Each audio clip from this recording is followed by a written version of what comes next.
So hello and welcome back to Climbing on Mount Sophia. I'm as interesting effect of starting this channel that I didn't quite expect. I've had several people um, interested in things that I've been saying and then wanting to talk to me. So Elijah has reached out and wanted to chat with me. So I'm just excited to have people interested in some of the things that I'm interested in. So welcome, Elijah. I'm excited you reached out and maybe tell us a little bit about yourself and then we can talk about whatever you're interested in. Cool, thank you. Yeah, I'm definitely excited right now. And then I remembered some of your thoughts, like for example, on identifying with pure awareness and attention, and some of Jordan Peterson's tips about in social situations, just paying attention, and then all of that sort of floats to the background, and also some personal experience where that's worked out very well with people who might otherwise be much more knowledgeable than me, in even in my own field, and so I have quite a few stories there. So. Yeah, I'm definitely looking forward, and I really enjoy your channel. Cool. Well, thank you. How did you where did you kind of come from that you found my channel and kind of, yeah, what's your background like? Okay, let's see. Well, how did I find your channel? I don't remember exactly, but I've been addicted to John Vervaeke's content. Um, like for example, last year I went through all of his Awakening from the Meaning Crisis videos. I started with the podcast, but I have watched some of them on YouTube too.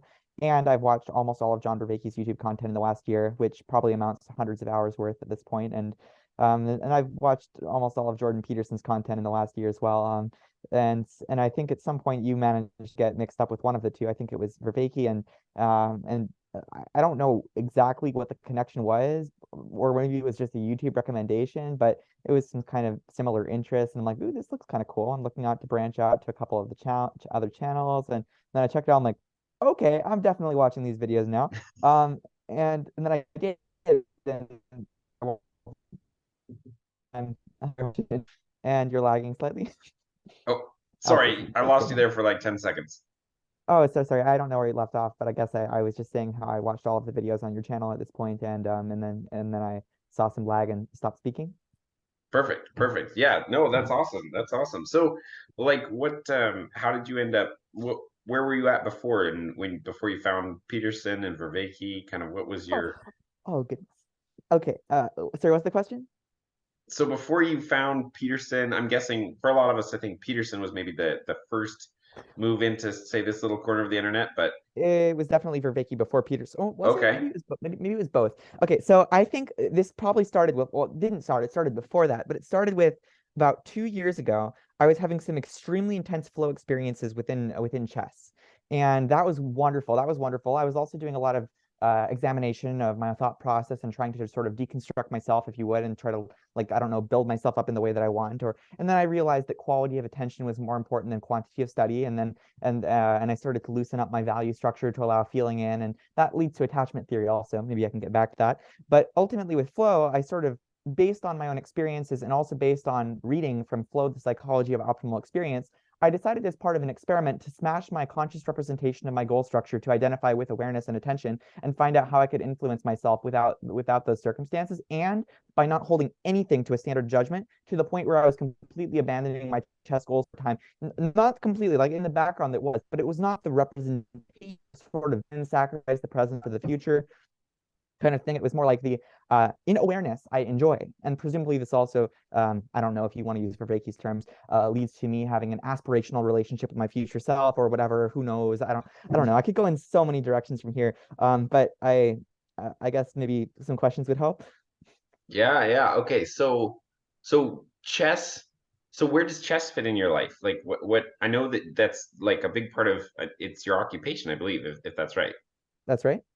And so how far so chess, something about a flow state within a chess um, setting was kind of where what started to open you up. Is that right? In some sense, although I was definitely interested in attention several months before that, and attention was interesting, I think partially because I was examining learning and I was examining emotion from the perspective of optimizing for chess improvement, and it seemed that attention was relevant somehow because my emotions seemed to be linked to attention, and emotions seemed to be linked to memory, and so that's, I suppose, where my interest sort of developed.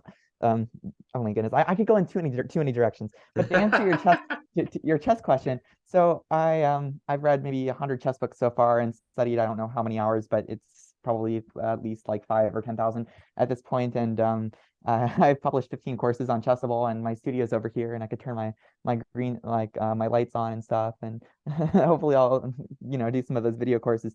But when I actually took a break from chess to prioritize the no self or the awareness or whatever, this was in a period where I was already building a lot of momentum in my career, and it was already going very well. This is like, if anything, I'm like, dare I say this in public, I was dreaming about like the elite, and from that place of strength is exactly where I chose to, in some sense, abandon that for a time. I don't mean that it was literally abandoned, but to say that certain experiences suggested to me that the way that I was constructing my goals and not opening up to experience was too rigid, and I was willing to sacrifice what I thought was potentially most important in order to see what else might be valuable, especially from the perspective of attention. And I knew chess was always there because I wasn't only doing chess because of my goals. I was doing chess because I enjoyed chess, and Hmm. and so I could afford to do that.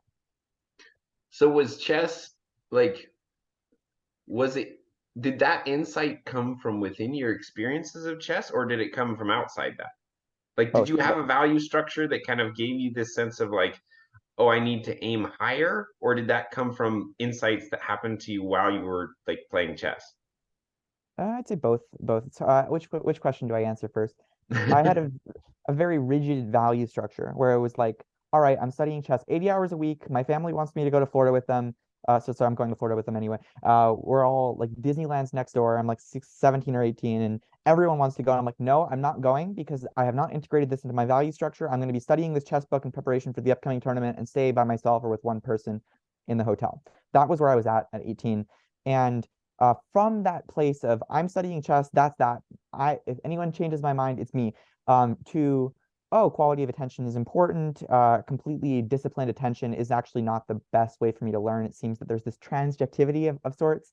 Um, Mhm. But what and it's okay, but what was the like, what switched it there for you? Like where was, what was the thing that switched you um from the this is my rigid goal, I have potential as a chess player, so this is what I do, such that I will sacrifice time with my family and Disneyland and all these things to study chess. What switched you out of that? Like where was that switch? it was a process for sure. Thanks. That's a great question. So I think I was definitely influenced by the COVID isolation Mm, because I took community for granted in the sense that I was always going to tournaments and so forth.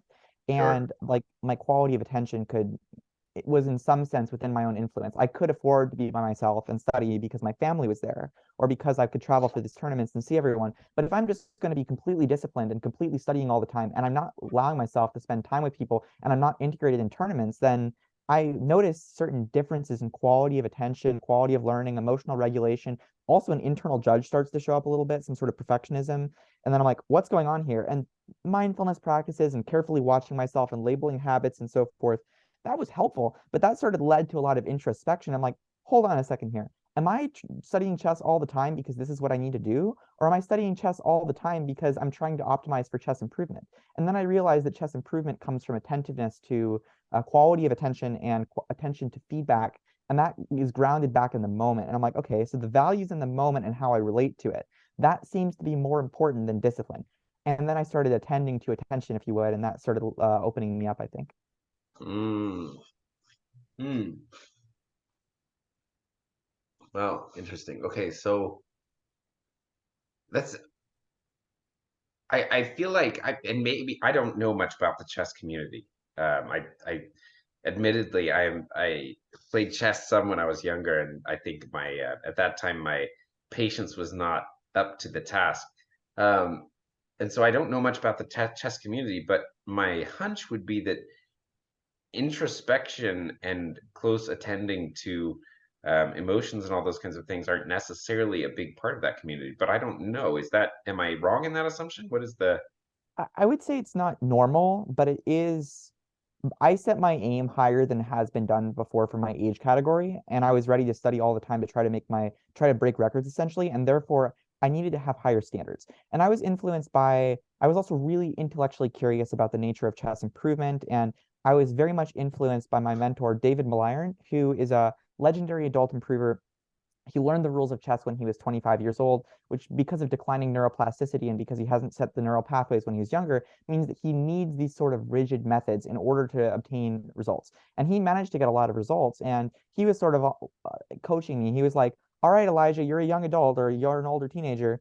That's all well and good compared to me for what I would like to aim for. But if you're trying to become a professional player, not just a teacher, you want to become a grandmaster, you want to try to break records, well, you better have these hard standards because I went through 200 chess books and I'm not master yet, and this is more than I should have done if I was just using ordinary methods. And I took his ideas very seriously. He has several degrees at this point. He's read thousands of academic books. He's extraordinarily rigorous, and so it's like I'm seeing this guy who's studying nonstop, who had this tremendous introspection, who's so exact with his methods, and I really admired him for that. And he wasn't pushing his views on me. This is something that I chose to like. Okay, I want to study more. I want to learn more. And I was paying attention to his feedback, but I was also questioning and trying to learn more.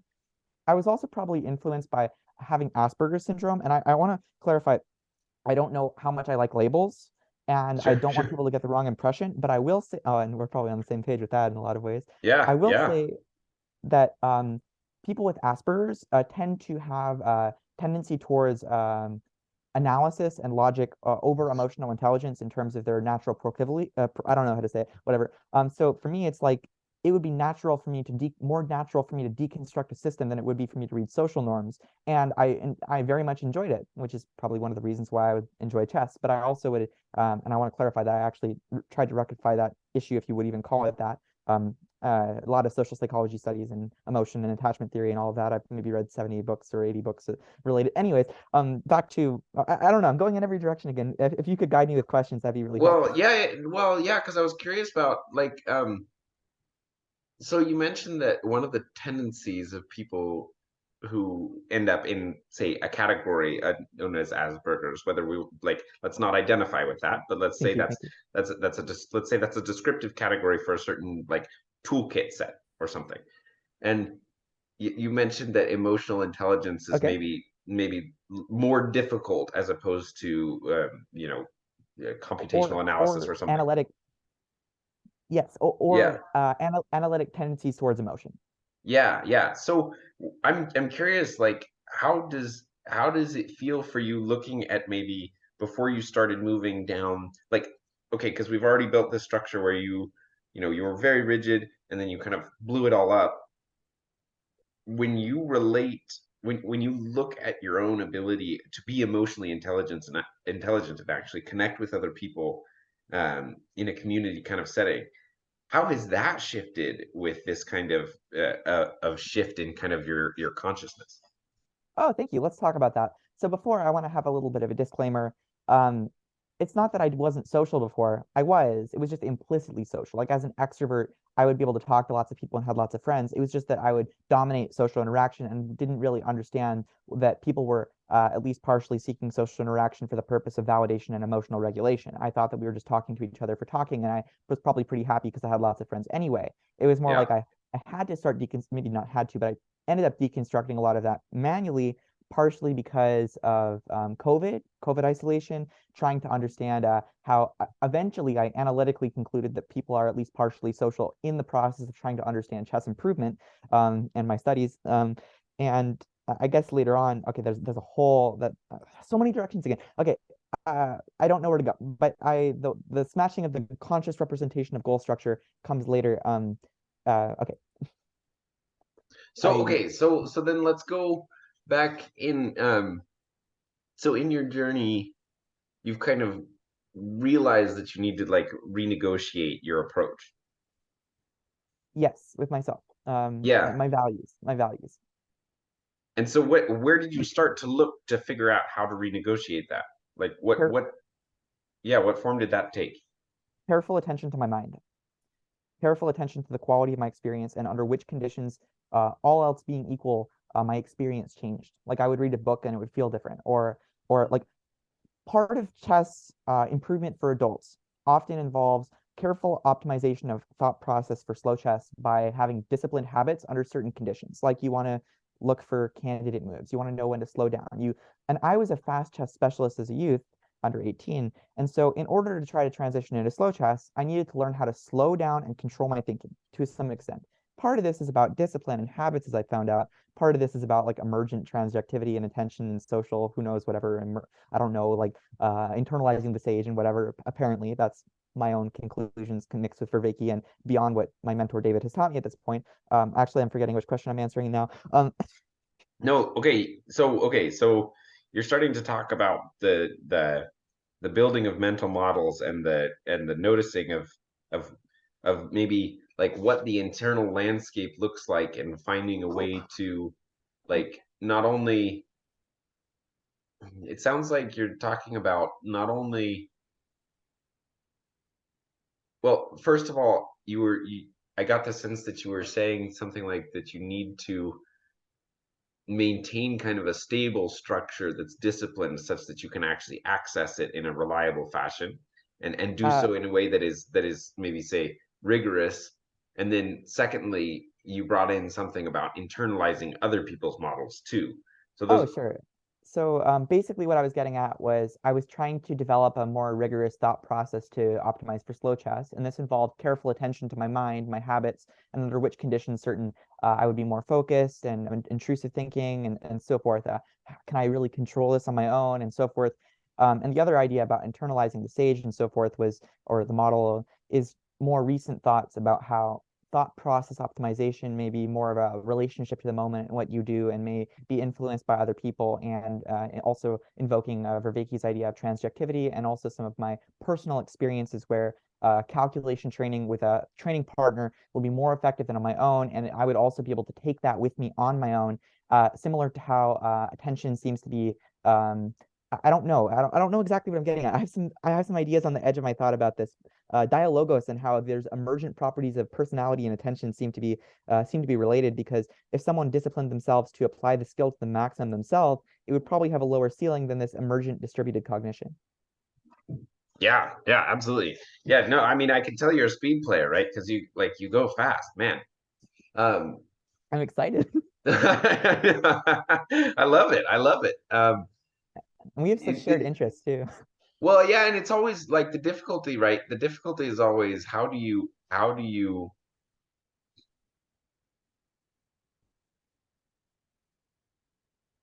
move in such a way that you can move through, say, territory that you need to cover for context in order to cover territory that you want to explore without going so fast that you leave people behind. And that's always the difficult thing, right? Yes, I want to add to that. So for me, a solution that's been helpful these days is let people guide by questions. Interruptions are always helpful. The other person is going to bring it together. From what I've found with, I don't know, dialogos and attachment theory and whatever else, it seems that I function best when I'm not holding back and when both people show up at roughly the same pace, because then we understand each other. And I don't want to hold back for that, but I generally speaking would like to try to be responsive and consider interruptions and questions an opportunity to get back in sync. Well, this is where Vervaeke talks about a good conversation, and say dialogos especially as being jazz, right? Mhm. And obviously, if you've watched some of my videos when I talk about what I think phileo actually is, um, which involves, right, the not holding back piece in terms of letting, say, that arrows run wild towards the highest good. Or hopefully Um, enthusiasm, like Jordan Peterson would talk about. yeah, but at the same time, like grounded in that has to be grounded in agape, which is the giving of ground, the giving of space to the other. Yes, I Yeah, want to make clear this is a shared value, and these days it's more natural for me to let my ideas express themselves again.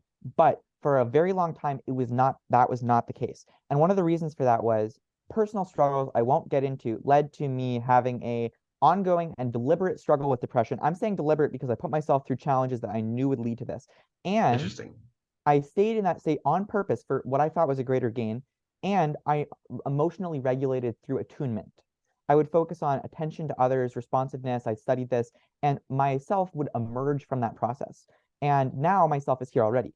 So, but I definitely agree with you. Like at any point, you can interrupt me, ask questions. This is valuable. In fact, it's more valuable than if you don't speak. Yes.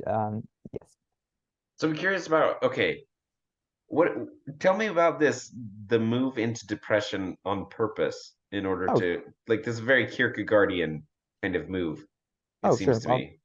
I mean, I'll make it somewhat personal. I'm not going to name names, but let's just say there was an ongoing emotional entanglement that I was involved in that I was internally committed to based on my own choices. That was whether that was appropriate or not is a whole other question, but I treated it as if it was a committed relationship. And after a breakup, I chose to hold on for long periods of no contact with some really unhealthy dynamic with the intention of reconciling eventually, knowing that I would have to put up with a lot of chaos and drama on the way. And in the meantime, I also kept in mind certain therapy things and so forth. I'm saying this in hindsight. It did not work out, although I followed through on my ethical commitment, and I knew that how I would feel about this in real time, and that it would be difficult because of what I'd studied. Well, sorry, because of both my experience and what I'd studied. I see, I see.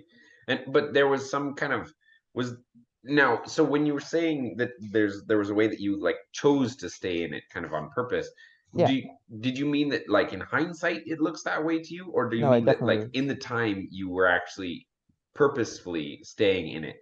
Oh, absolutely. I was definitely purposely staying in it.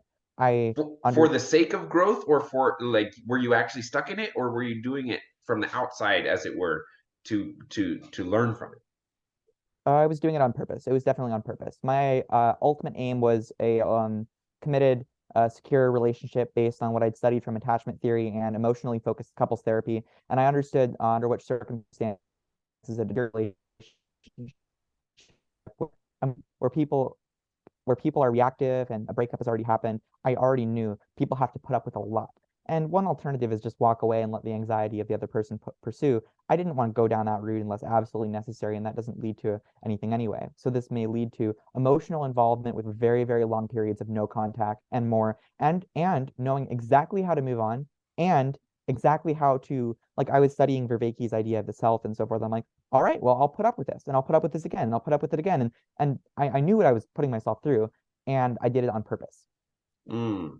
I want to add Vervaeke's idea of, I don't remember exactly where, but the idea is that when you're like in a bad mood or in a bad place, you could feel like your goals are going down and you can make your mood worse. You can also adjust your goals to learning how to handle that and then attend to that. Mhm. So that was the attitude I tried to take with me.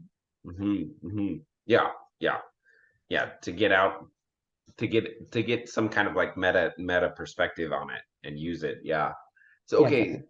so I want to go back to something that you said a little while ago because I'm curious. You used the term flow chess, and Yes. I'm you've kind of invoked this a few times in a few different ways, but I'd like you to kind of like expand on what this notion of flow chess is. Oh, sure. I was separating the terms flow and chess. I would say my original flow experiences happened while I was studying chess and playing tournaments. Okay. Okay. But what is like if you distinguish between say flow chess and just playing chess, like what does that look like for you? And like what is like phenomenologically, how does that feel for you as a chess player? Immersion into the moment and very, very close to full control of myself without self-consciousness. And physical sensations of pleasure, definitely I can feel it in my chest. And insight cascade, as Vervaeke would put it, also involves I can focus for several hours in a row. And once I get into that state, I often have more energy afterwards than when I begun, even if I study for 5 hours in a row and start at 10 p.m. Okay. Okay.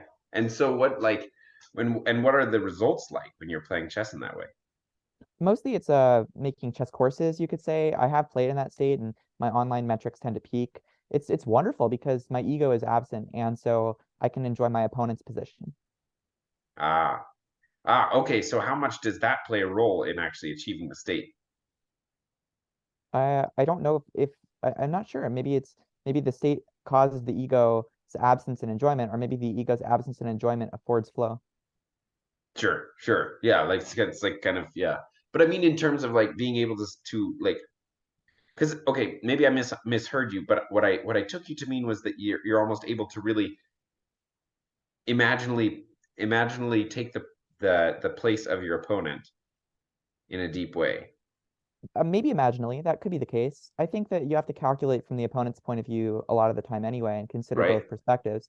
But when you're also in combat, it's often very natural to get upset if your opponent is winning or like have bias processing to gain confidence and so forth. But if you're just perceiving the position as it is and you're also engaging to the maximum without needing a hyper competitive focus to stay motivated, then you can be like, wow, the opponent has amazing harmony and they happen to be winning, but that's not relevant to my emotional state right now. Sure, sure, sure, sure. So how much like you said you've been able to do this when you're studying, is that right? That's right. And then also doing it playing online stuff. Sometimes I need to perhaps optimize the agent arena relationship to some extent to get to that place. And competition, in some sense, may be harder to obtain this flow state because of the potential for the ego and the potential for competition. And also, I don't know exactly. Like when I'm studying a book or when I'm studying making a course, I get to decide what I'm aiming for, and my opponent isn't going to interfere with that. Maybe I can do it in games, but I also have to maybe do some performance optimization things first, or maybe get into it takes. I'm not sure. I guess I haven't had as much flow in the process of playing as much as with courses recently, but I've definitely had both. Interesting, interesting. I Maybe so maybe this is more of a speculative question then, but like how much of your training would you how much of your training do you devote to cultivating space for that flow state while playing in tournaments? Like, would that be where does that rank in the priority list of your training? well, I guess I'm how do I answer that question? When I'm trying to optimize for tournament outcomes, that's the same thing as optimizing for flow. I have to care less about the outcome in some sense and let the outcome motivate my training. Uh, I would say in some sense it's harder to achieve flow in tournament games because the intensity of energy that's required is higher. And so if I'm like worried about this life thing or I don't have as much emotional energy or whatever it may be, it's like maybe I have to take what I can get. And I'm going to get some sort of a mindfulness enjoyment kind of thing, but it's maybe going to be harder to obtain that optimal difficulty in a way that optimizes performance until I kind of get my life figured out. Back in the day, it was maybe easier for flow in tournaments. That said, I was quite happy with this immersion a few months ago at the World Open briefly. My performance wasn't optimized for the tournament, but I had a lot of friends support and it was really fun and that sort of reminds me of what it was like. Okay, okay, cool, cool. Okay, so it's funny because like I think for a lot of people, especially who maybe are outside um, the Vervaekian world, right? Because it sounds like you and I both have kind of a similar type of relationship with Vervaeki, where like for me, when someone talks about internalizing the stage, I have a very real felt sense of what that feels like because I think I have more conversations with Vervaeki in my head than than I have real conversations oftentimes. And so Oh yeah. but for someone who's outside that world, the notion that you know someone could become a better chess player by not aiming for the outcome might seem odd. So this is maybe related to what I could talk about this two ways. I could talk about it abstractly and I could try to make it simple, and I'm going to try to do both.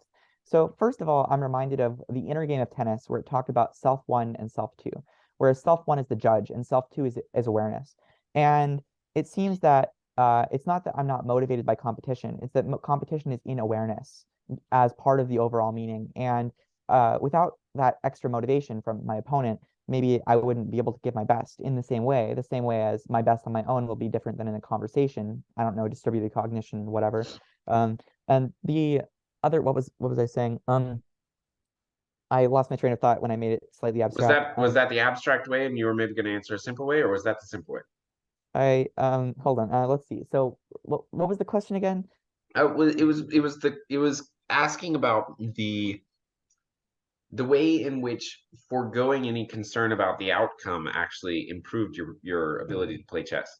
Ah, I see. So it's not that I'm not caring about the outcome. When I'm driving to a store, for example, I'm not caring. It's not that I don't care about whether I get to the store. It's that I'm not thinking about this care in a narrative form or a self-judgmental form or a pressure sense. It's part of my overall awareness.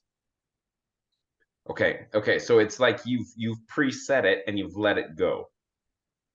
Exactly, yeah. And Okay. I can adjust. I can adjust. It's like if you're losing the position, you can have a goal to win the game, but all of these micro goals are going to be adjusted according to that. If your only goal is to win, and then winning is no longer possible, do you lose all those goals? Well, you can play the best move. You can aim for some harmony. You can improve your position. You look at cleaning your room, as Jordan Peterson would talk about. You could have the ultimate goal of have a perfect room, or you could be like, oh, let's there's a few books over here that could be put on the shelf, and in chess you could be like, oh, there's a few pieces here that could be improved. Let's look at what my opponent is doing, and instead of only imposing this goal, I can attend. Okay. Okay. So I mean, there's a lot of the language that you use, even that it sounds often to me like what my friend Steve uses when he talks about awareness and the rigidity, right, of creating a space or trying to project a space into the future, um, which Yeah, I've noticed that. which is kind of how I talk about sin and things as well, right? Is Mhm. this attempt to like exert power to hold on to some specified version of reality into the future, and thus not being in the present. Hmm. And I wonder about the purpose of this because, um, like under some circumstances, it might be helpful to control something and go into a specific frame. So I don't want to judge the frame, but then I may have to drop back into the place of the no frame and recognize that the frame has already served its purpose. Or maybe, as Vervaeke would put it, sometimes relevance realization ought to realize its own irrelevance. Yeah, I thought that was a huge thing for me to hear him say that, actually, because that's been something that has you're referring to the quote from the Donald Hoffman conversation, I think, right? I think so. I think that's where he said it. And yeah, I like because for me, one of the things that's had been difficult with Vervaeke sometimes was I was like, man, I don't know, because I feel like when I get to that place, like when I get to the non-dual space, there's a way in which relevance realization doesn't even make sense anymore. Yes, yes, it's like you can see all the possible frames, but you don't need to be taken in by them. I could perceive my chess recording studio and not feel like it's imposing itself on me as something I need to do. I can just perceive this potential and I could enter into that frame, but I also don't have to. And that's I wonder, it's like what happens if you can be at peace with all of reality that way? Because how much information are we resisting because it would push us out of what we're currently doing, or this would indirectly judge the self and so forth. And this could potentially converge with attachment theory and maybe even ideas about how people often project their attachment relationships onto God. Yeah, well, that was a lot. Okay, so let's unpack a little bit of that. Mhm. So, because man, okay, hold on. Where do I want to go with that? Wherever Man, you you throw want. some big frames fast. I mean, those are great. Those are great. It's just like, whoa, I know what you're saying. I think so. Let's talk about projecting attachments onto God, Uh-huh. because um, I know you sent me that picture, so I know you watched that conversation that I had um, with Karen on the meaning code. Yeah, I watched it today. Yeah, and I think that's probably a similar kind of thing as what I was trying to get to in that conversation of trying to talk about this relation between the I and God, because I view both of those words as basically placeholders. They're Thank not you, thank you. names, right? Someone who's actually thinking about this the same way. And now I could have like this phenomenological religious experience of a way of describing things and then understand that it doesn't need to ultimately have theological significance the way the classic Christians are trying to. And this makes me like I can explore these concepts. It's lower pressure somehow. Yeah, yeah, yeah, right. Yeah, totally, totally. And thank you. That's very kind of you to say. Thank you. Um, but okay, so if we're so talk to me about how you see the attachment issues being projected onto the God placeholder, Oh, if you might say. sure. There's two ways I could go about this. One of them is empirical research. Attachment theory textbook, a 30-page chapter on this, and maybe this is a placeholder. And I'm also talking about how it seems I'm talking, if you would, I don't know if this is religiously correct, but I don't want to click. We're already in the same space, I think. if you're talking about God as the totality of experience and how you relate to it, or the ground of being, or whatever you want to call it, I would imagine that um, there's going to be resistance to relating to in this open way sometimes, based on at least partially what is already happening in your attachment relationships here or your working models of them. Totally. I mean, like this, there's a way in which like one of the ways I think about it is that like, when Jesus talks about you basically that you will be forgiven to the degree that you forgive, there's a way in which, right, that my judgment of the world is actually my judgment of God, right? Because ultimately, wherever I'm resisting what is, I'm I'm judging God for what has been created. And it could be related to on like I was reading about this in Flow and talked about like attention and ontological anxiety, right? So it's like if there's something about that threatens the self or could threaten the self, there could be this resistance to attend because you need to control. And so if there's this resistance point, you aren't going to be attending in some circumstances properly. There will be this self-oriented focus protection mode or something similar to some degree, or at least the possibility or salience of that could come up. No, absolutely, absolutely, right? Because yes, yes, yes. So okay, so we could say a lot more than that, but let's assume that we already agree on most of that because I think that's fair enough to say. And um, so then my question is always, how do like what are the means by which we attempt to cultivate that, right? Because I'm forever in this space where I can have these conversations and I can look at these things and I can talk about them and I can know they're there. And when I'm in it and I'm looking at it and I know it's there, it's so easy, right? It's like, yeah, obviously this is how it is. And I can point to my experience where I'm stuck and when I'm not, and then like inevitably 2 or 3 days later, I'm stuck again. And I'm like, you know, like I know it, but it's like, so what for you are the ways that you like attempt to realize that kind of posture towards the world? Let's call it That's the posture of gratitude and forgiveness. yeah, I like that. Also, this openness to experience, and I honestly, that's a very holistic question, and so I may need some specific questions to help with that. I will start by saying it seems that this openness to experience aspect of attention relates to how do I put this? It seems at least I'm trying to explain, but I don't know this well enough. So I will say it seems to be related to how much I feel that I need to control based on the problems that are in front of me that I need to solve and how much I've attended to that properly. Basically, face what you need to face and don't hide from it. And maybe hiding is the default in some sense. Maybe Jordan Mm. Peterson would talk about this. And I've been doing his self-authoring program, which has been a great help. And I've been deliberately looking at some of the difficult things about my past, which has been affording me the potential to be myself now without feeling as much judgment of others or shame, I would say. And I would Hmm. say that's potential. So part of this is facing what you need to, I think. Which is Um, something like giving agape to yourself from your past. so I think I like that. I think it's also like, well, where's the resistance? Well, maybe the resistance is I'm perceiving it as threat. Well, if I face it deliberately, am I still perceiving it as threat? Can I? So that's interesting and maybe relevant is I don't dare I say Jesus deliberately walking to the cross. He's facing it directly, so then he could be open to the whole totality of experience, including the Father forsaking him, apparently, or at least the experience of that, which maybe dare I say converges with some ideas about how extreme cases of depression lead to like I don't know existential feelings of hopelessness where you can't perceive the potential of the future even though it's there. Mm.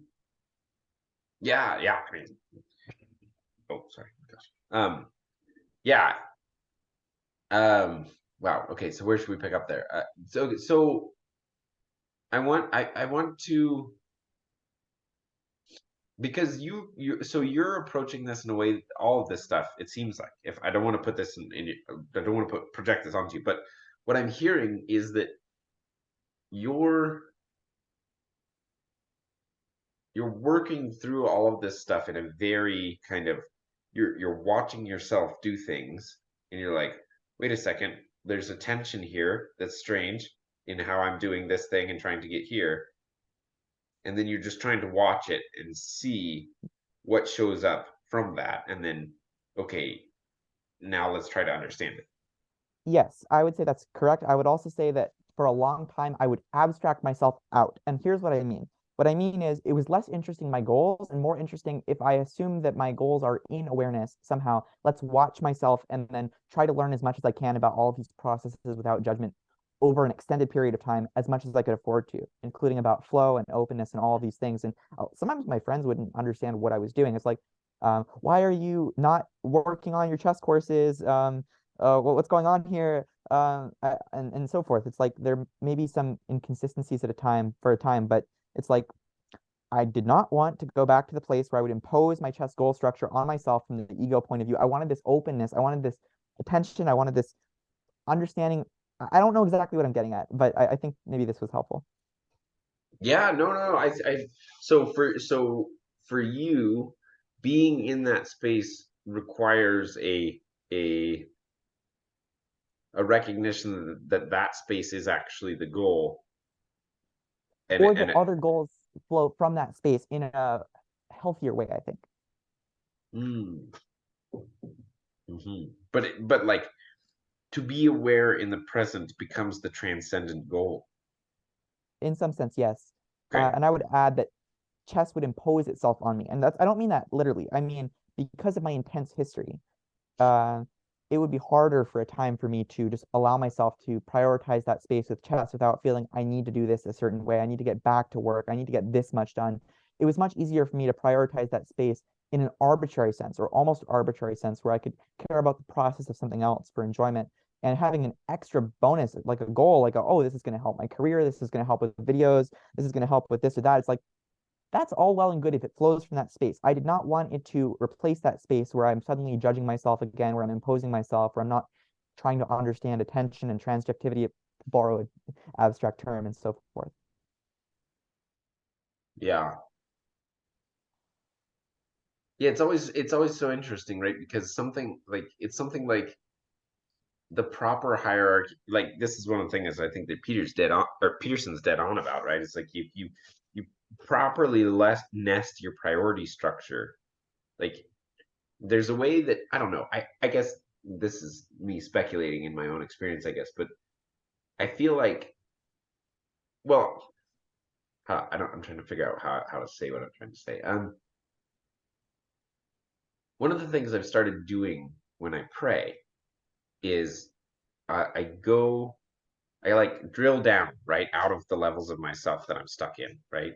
And once I get out of that, I can get to the point where it says as if I were in my higher self state, right? Like just to borrow that language, but in the level of awareness where I can see outside of my like narrative framework, right?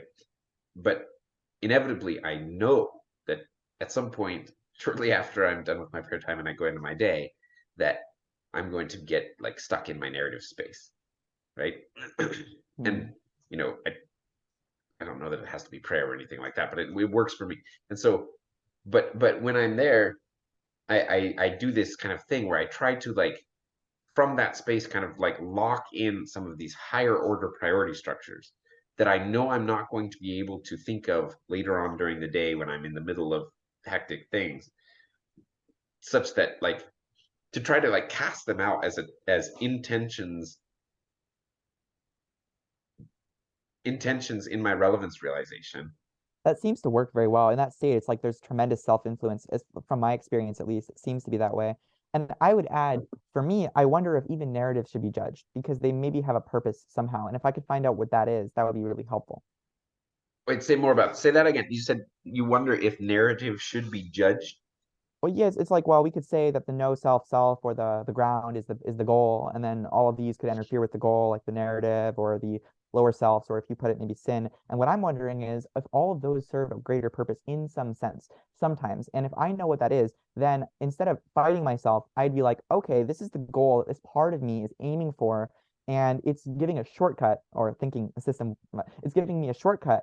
And maybe now that I'm aware of what it's doing, I can bring it into proper being more accurately. Some things coming to mind, or Vervaeke's idea of salience versus relevance, and also what else was there? There were some other ideas that were coming to mind too, but I lost them and would like to give you space.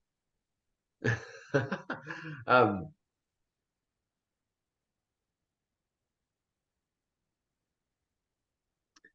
So if I heard you correctly, it's something like that we need to understand that the narrative and even the ways in which, say, sin or maybe even evil happens in the narrative form has to also be forgiven, right? Because I look Yes, at yes, exactly. forgiveness as the opposite of judgment.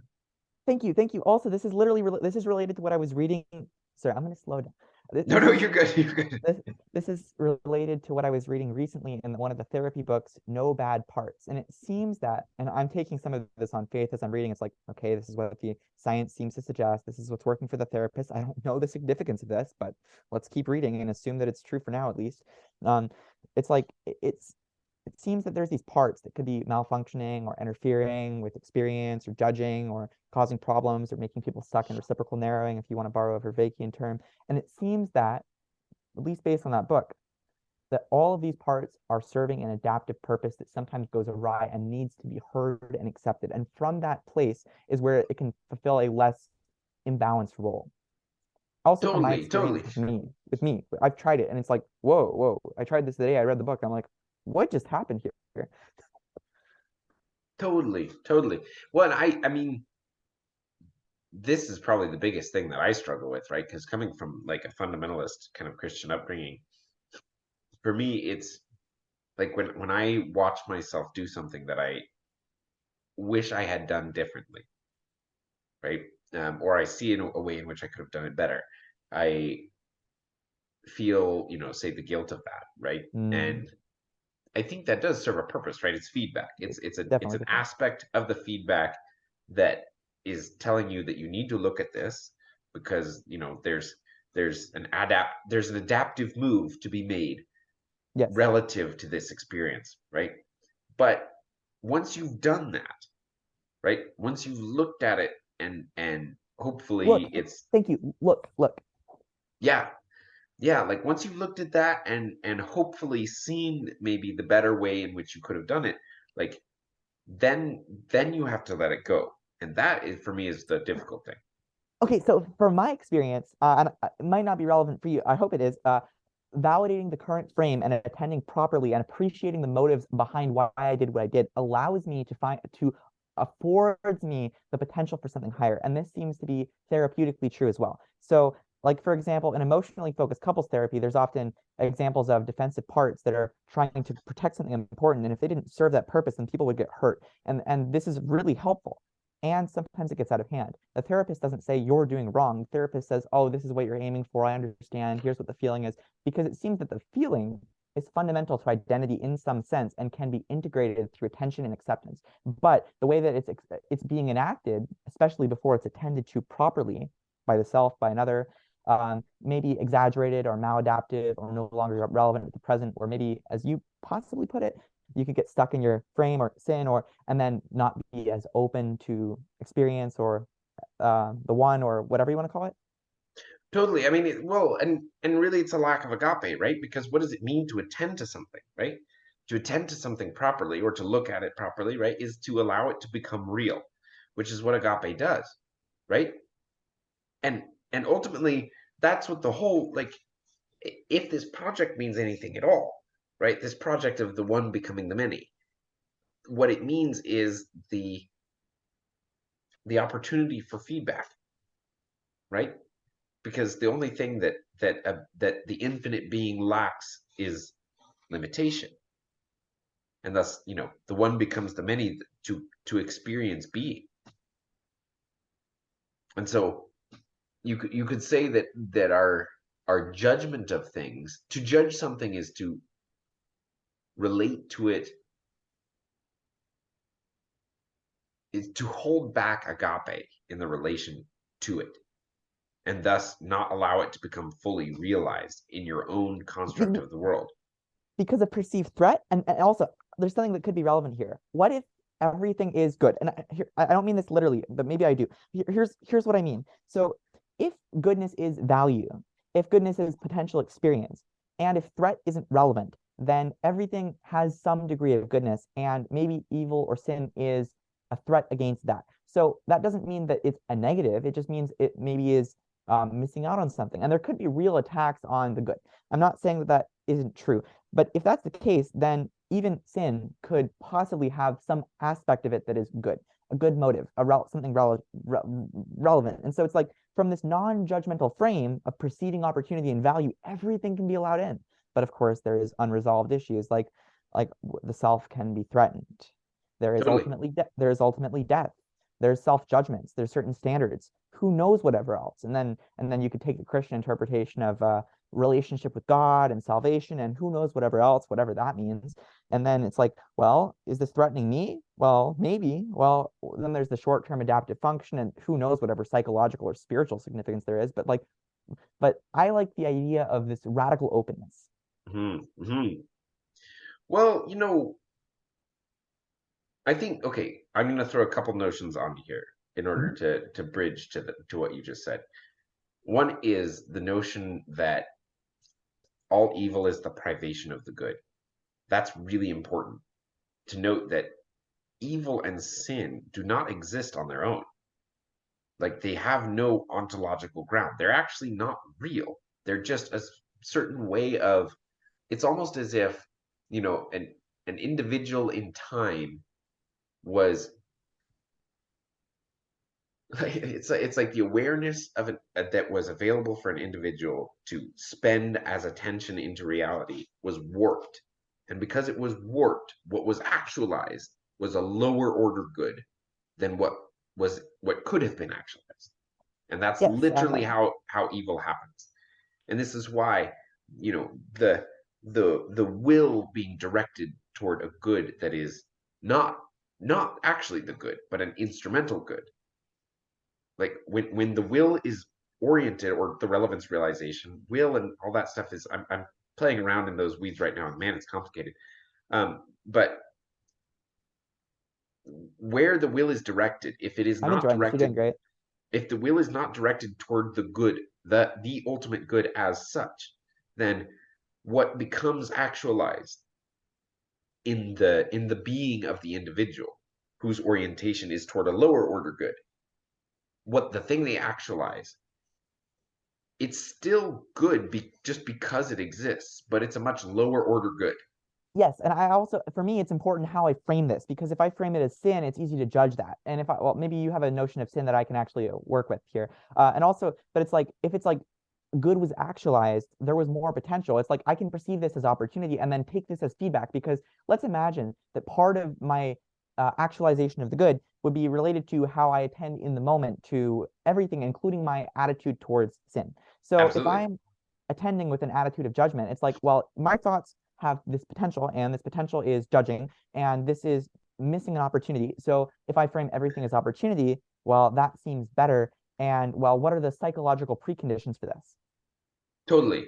Totally. And that's how, I mean, that's how sin percolates, and right, like karma is oftentimes, like karma's a better model than the modern notion of sin, right? Part of the reason I use sin and evil so much is because they're so ingrained in our culture, right? Like those Hmm. words are so ingrained in us. And because of the ingrainment, I would have trouble speaking in Christian terms because it would be like imposing something else onto me, even as someone who Exactly. claims to be a Christian, whatever, like in some sense.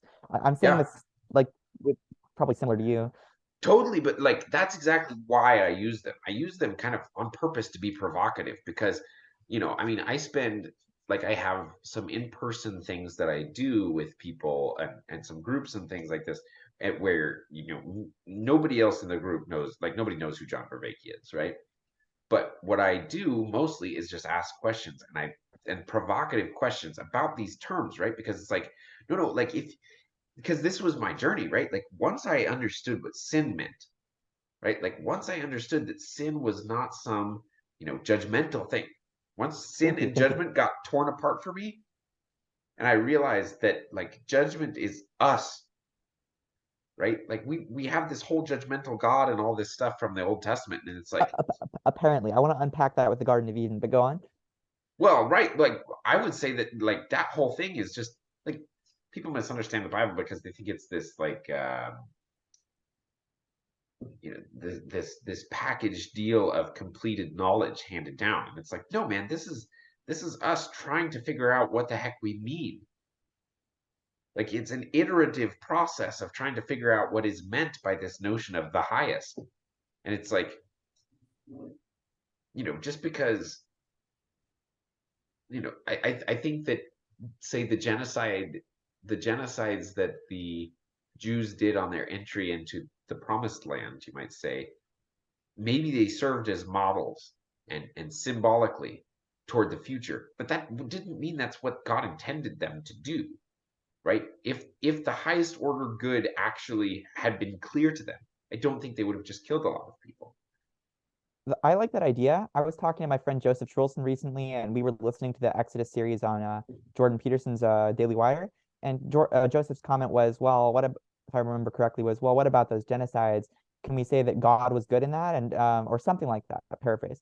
And maybe he wouldn't quite say it like that. But it's like, well, how much of this is God's choices? How much of this is people's choices? How much of this is the relationship between the two? And how much of this is God working with where they are? I'm wondering about that specifically because there seems to be some New Testament examples where Jesus would be like, well, because of the hardness of the heart, God lowered the standard here, like with what was it, divorce or something like this? I don't remember exactly, but it's for me. Well, I'm trying to. There was an idea. There's an idea. I think it's the idea for me. I think this psychologically relates to. By the way, I'm on the edge of my thoughts, so this might not sound completely coherent. I think that if God is a standard and imposes himself on someone, then there is a risk of self-consciousness, shame, hiding, and all of that that comes with the law if people don't completely stand up to that. And so people may have to face reality, and the relevance may also change over time in some sense. And so I think maybe God held back how much he was revealing to them, maybe similar to the New Testament, where Jesus said something like, "You cannot handle all of this right now, but the Spirit will come," or something like that. And I don't know exactly where I'm going with this, but just because possible evil happened in the Old Testament, where God was with the Israelites, does not mean that that was good or that that was best. And possibly whether that was even bad, I would at least be open to the possibility of like there was some purpose behind that that I don't know. Yeah, yeah. I mean, and in the Exodus series, it's a great series. It also makes me want to tear my hair out sometimes, um, because yeah, there's some of the things in there that I'm like, okay, man, yes, but no. Um, Thank you. It'll be but fun to have you on there. God, I'm. It's a good thing I'm not. I think I do not think that my let's say my interface capabilities are up to that par yet. You can get there. Um, Maybe. I hope so. But there's so many assumptions made even about what we mean by the term God and all of that, right? Hmm. So it's hard because one of the things that has been so helpful for me with John is the emphasis on words and the emphasis on not equivocating. That's a huge thing, right? Like the equivocation and thus the corruption of the language is so pervasive in our world, and it's so devastating to maintaining what we talked about earlier as being a reliable internal landscape of cognition. And there may not be another term that has been more equivocated than the term God. Which is one of the reasons why, for me at least, it's been really hard for me to talk about God with a lot of people. They'll bring a lot of their assumptions to the table, and possibly relevant to, and also propositional tyranny, and also in what was it? In Exodus, for example, you may hear a lot of people speaking about God differently. And the way I've resolved this with me is I don't hear them speaking about an ultimate necessarily as I hear them speaking from their point of view about an aspect of to relate to, and that this can be valid even though it's not complete, especially if they're not claiming that it is. And I don't hear a lot of invalidation going on. So that seems to be healthy for me to listen to at least that way. Yeah. Yeah. I mean, it's so because it is right. I guess I look at the word God as being the top level placeholder of the cognitive structure, right? And that helps me listen to you because it's not imposing ultimate theological grounds for salvation or or what's under the ground or whatever that may mean. So we can still speak about this God psychologically, and it may mean more, but still, it's like that gives me something to work with here and some humility, I think. Yeah. Yeah, and I think, I think if you see it that way, at least from what I've been able to do so far, is like that actually makes my ability to engage with Christianity much more powerful, right? That makes my ability to engage with, right, Saint Maximus the Confessor, or even, anyone, Martin Luther, whoever, right? Like, because, when I look at these perspectives, I don't see something to be proven right or wrong. I see Thank you, thank I you. see viewpoints on reality to be explored. And this is similar maybe to some of Vervaeke's ideas. I can't remember if this is a religio, but I remember in his Awakening from the Meaning Crisis series, he would talk about how he has a way of interpreting different worldviews. It's like something can be psychologically indispensable without it being metaphysically necessary. And so you can interpret a lot of Christian claims and other religious claims from the perspective of at least this is psychologically relevant for connecting them to reality, and this is the level you're maybe interested in. And so you can speak to them at those terms. And that's, in my opinion, one of the reasons why I see Vervaeke talking to religious people and then sort of seeming to agree with them, but I think he's relating to them and reinterpreting them in his mind. Yeah, I mean, I think for myself that oftentimes there is very little meaning and worthwhile in disagreeing and proving wrong. It invalidates frame, leads to judgment, et cetera, Yeah, and the propositional mode isn't the point. exactly, right? Like, I'm much better off. Like, I don't know if you saw that video, the recent video that I did with Mark Charles, kind of moving into the spaces around racism I saw and that one, yeah. some and I'm just like, I know there I've had some feedback from people being kind of upset that I didn't push back more on some of the things he said, because he said some things that are, you know, certainly against kind of like mainstream, but depending on which side of the thing you think you are. But my thing in that conversation is like, look, I don't care. I'm not trying to, create a narrative here. What I'm trying to do is actually, like, I want to hear, I want to listen, I want to see from other perspectives in such a way that, like, my own ability to evaluate a situation that makes no sense to me on a lot of levels increases, such that hopefully, It I don't know, seemed like you just were doing that. Yeah, it definitely seemed like you were doing that because a couple of times I was kind of like wondering, hey, is that propositional accurate? And what about racism? Is this really happening to that degree? And it's like, well, that's not the point. He's not making an ultimate propositional claim. He's speaking from his perspective about certain aspects, and it's you're relating to him and stepping into his frame. And because I think in one of your lectures or videos, you were talking about how you weren't making ultimate propositional claims with your language and how you were sort of using them and flowing through and with them. So it's like you don't need to be so careful with your language about saying everything so precisely. You can relate with him and you don't need to clarify every time. Like I've been thinking about, oh, do I need to clarify exactly what I mean by such and such theology or do I whatever this or that? It's like, well, actually, no, I don't need to. I can relate to the person and clarify after if necessary, if they think that if they misinterpret me. And so I really like your open-minded approach and sort of stepping into his perspective with open-mindedness and empathy there. well, thank you. That's kind of you. Yeah, I mean, I think, like, because I, I more and more think that, when we engage on this level where we're challenging various narratives, right? Like, this is one of the things that's helped me a lot to think about, because I think a lot about John's insistence that narrative cannot be the ontological grounding. And Jordan Peterson's disagreement. And Yeah, yeah, and ever since I talked to Chris Maestro Pietro, and we went back, we talked about that a little bit, and, like, I've thought about that a lot.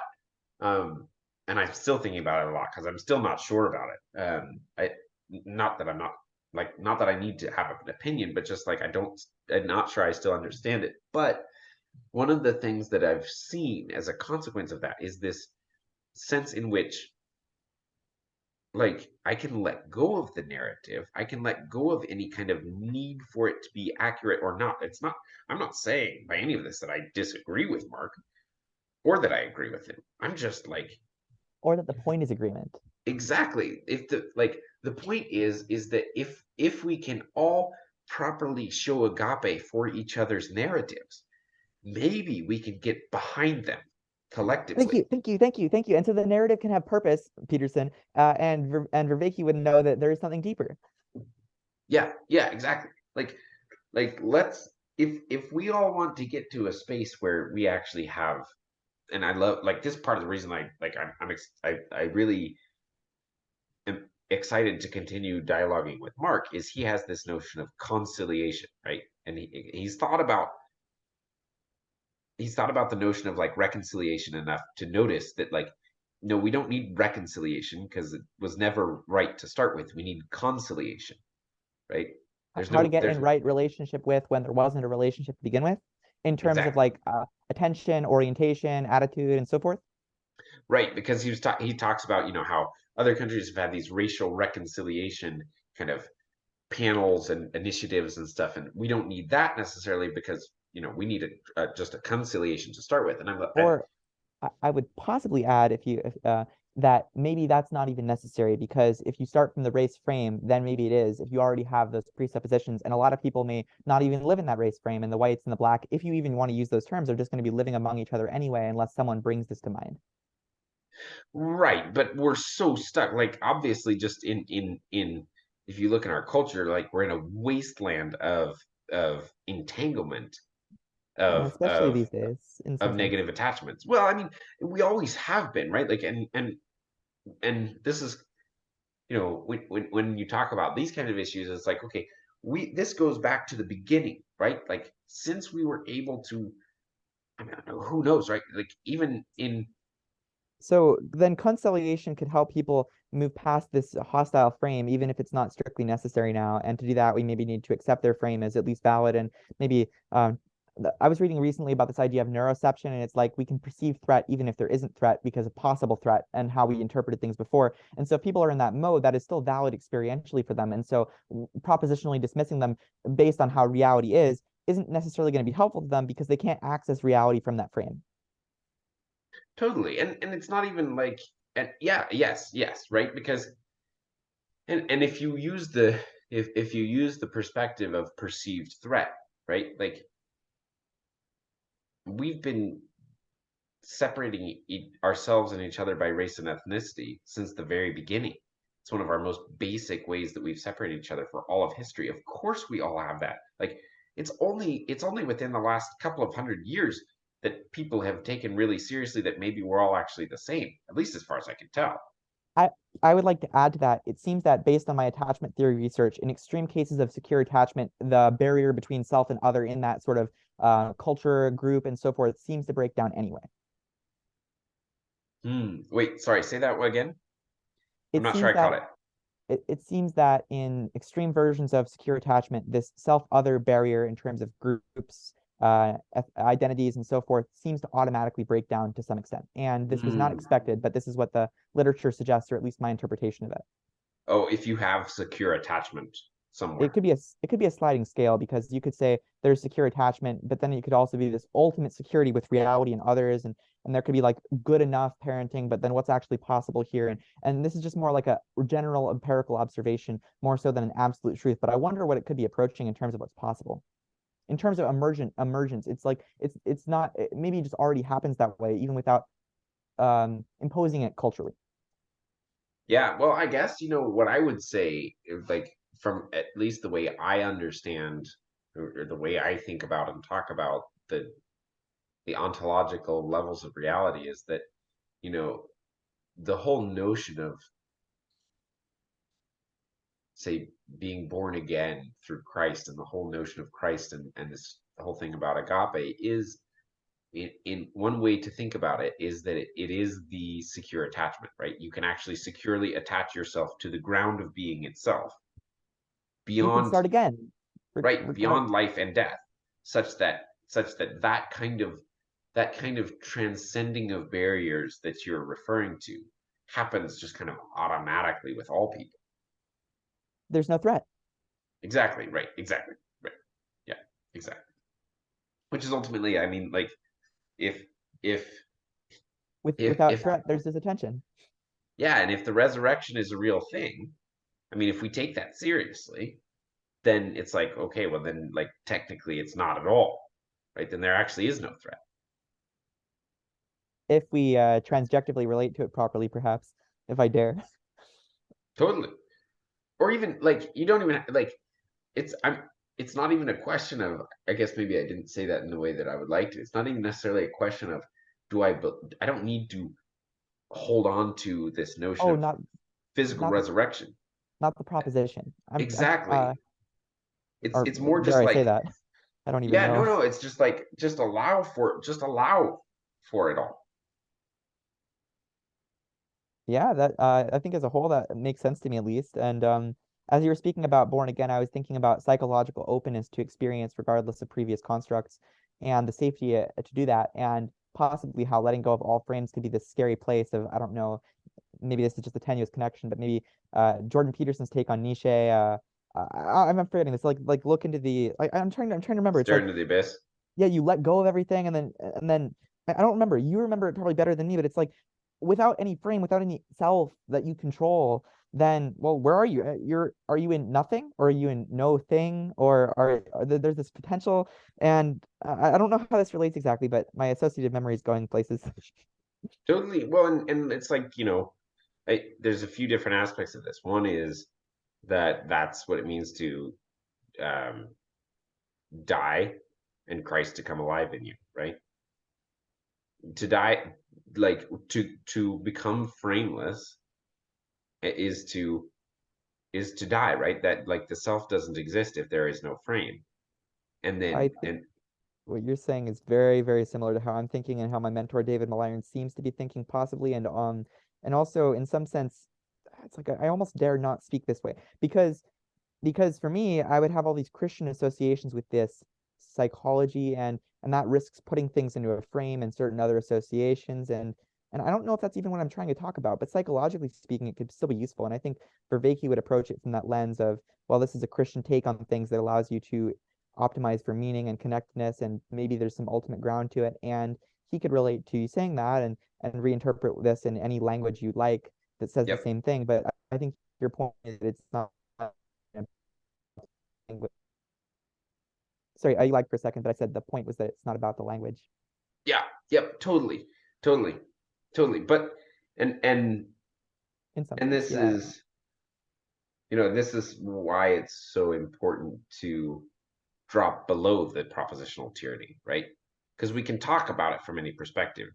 Christianity, the language of Christianity just tends to be the most available for me because it's what I'm most Oh, used to. And it also happens to be the language where um, many of the attachments of propositional tyranny in which most of us find ourselves lost go back to. yes. I want to add to that, and then also say something personal if you don't mind. So adding, like, it seems like what you're doing with Christian language reminds me of biblical parables of entering somebody else's frame and then breaking it loose in some sense. I don't know if this is completely the same, but but that's what's coming to mind for me. And I very much like how you're using Christian language, and that's one of this way and this. And that's one of the reasons why I really like your channel and your ideas and thoughts and find it very approachable. This personal thing for me is like how much can I afford to let go? How much can I afford to let go? And then I think personally, because of my faith in Christ not requiring propositions, because if God's love is true, and I accept that, and this is ultimately the case, I don't need these propositions to prove that. This is more about my psychological attunement now, and about this sort of, I'm trying to phrase my thoughts because I don't have anyone to talk to about these things. I mean, I do, but I mean, I don't usually go this deep. Okay, so well, there's a specific idea. There's a specific idea. So it's like there's this psychological connectedness that I could apply this to, but there could be this ultimate ground beyond that somehow that extends beyond death. And I don't and the two might be related, but the two might not in some sense. And so I don't know exactly what I mean, but it's like, how can I afford to trust that I can let go of all these propositions and just have this security? And it's like, well, I don't know, but maybe I could have some faith justification, but it's also like, well, what's the purpose of this machinery? What's the purpose of this narrative? What's the purpose of this doubt? But well, it's all adaptive here. So Mhm. if these sort of thoughts aren't helpful and I know their purpose, then maybe the best faith I can have is to know that, well, maybe I don't can't prove certainty, but I can at least know that this type of doubt isn't helpful for me or necessary and doesn't ultimately challenge my security. Sure. It Yeah. just maybe temporarily challenges my experience of it as it relates to connectedness with the one here, I suppose, or something like this. Yeah. Yeah. I mean, in some sense, at least for me, it's a matter of just turning the whole thing around. Like you just turn the whole structure of your being in the world upside down, and you stop living from a place of projection and start living in, like, no, that's not right. That's not, you live with a posture of exploration and wonder. Yes, yes, because you can. Yeah, Yeah, I yeah. very much like that idea. And I realized for a second here, I was sort of thinking about my thought. Part of it was related to yours, part of it was personal. And then I was also thinking about how psychologically it seems that identities can be consolidated and move forward when people are completely in sync about something and they talk about it as such. And then it has to do with relevant self, relevant other, and then there's these compromises with games people play. But then how do you get to that complete synchrony? But then it's like, well, if you do that all the time and you hold your ideas back, and then it has to do with like validating current frames, and then this sense of self relevance, other relevance, and then this emotional regulation, and then from this positive place, there's a reciprocal opening, and then maybe that's how dialogos works anyway. And I'm just sort of thinking out loud here. No, yeah. I mean, I think that's a lot of the pieces of it.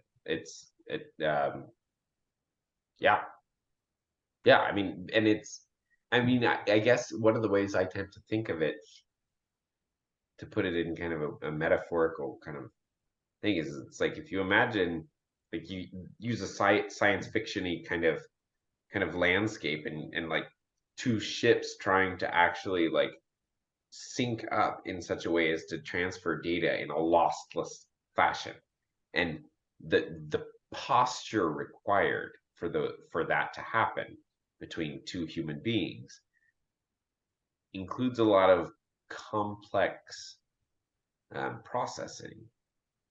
And because ideally, if you do it properly, you set up a real genuine opponent processing that's not adversarial in any way, but it's actually founded on agape. And if you and It, that, that is so, if you're familiar with game B, game A language, right, that's so far outside the territory of anything game A in order to actually make that happen. Like it's so far beyond the rivalrous competition kind of way of thinking and approaching it's a different relationships. and it's a different mode too, because it's like if there's a social aspect of the self and part of attention is going to be properly optimized together, there could be different social interpretations based on subconscious associations. There could be assumptions of competition, there could be perceived threat, there could be judgment, there could be, I don't know, serotonin regulation, and who knows whatever that implies, right? And then there's the other type of serotonin that might be related to psychedelics. And anyway, sorry, my mind goes everywhere sometimes. But then it's like, but when all of that is like, well, all of these possible interpretations get grounded to the point where you no longer need to worry about them, maybe attention is properly regulated together, and then there's this we agency, and then the attention is like you're just grounded together, and that's a wonderful thing, I think. Yeah, yeah. Well, Elijah, I'm running toward the end of my time here. This has been really fun. This has been a pleasure to meet you and to talk.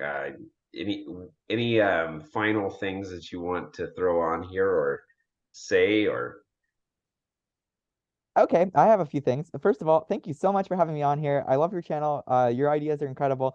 Second of all, or maybe the ideas you're coming in contact with through your orientation and intention. And so, who even is this you, if you would? Um, so hopefully, and I think you'll probably take that as a compliment. Indeed, Se- yes, thank you. Second of all, I was coming on to this sort of expecting to end up asking you lots of questions, and it sort of seemingly went the other way around.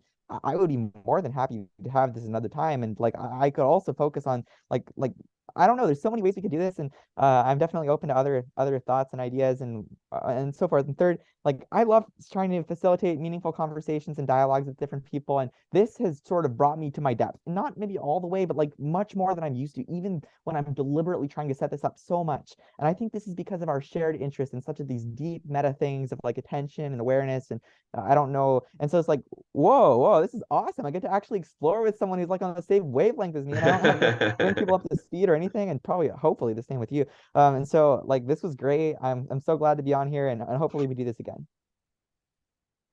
Well, thank you. That's all very kind of you to say. I'm grateful that you found this journey meaningful, and Definitely. I would say I, I I very much appreciate your enthusiasm and your insight and your you strike me as someone who's very genuinely authentic in your approach and your posture to your own um, journey in this life. So thank you Thank you. for that, and thanks for reaching out. Yeah, much appreciated. Have a good one, and I guess I'll talk to you later.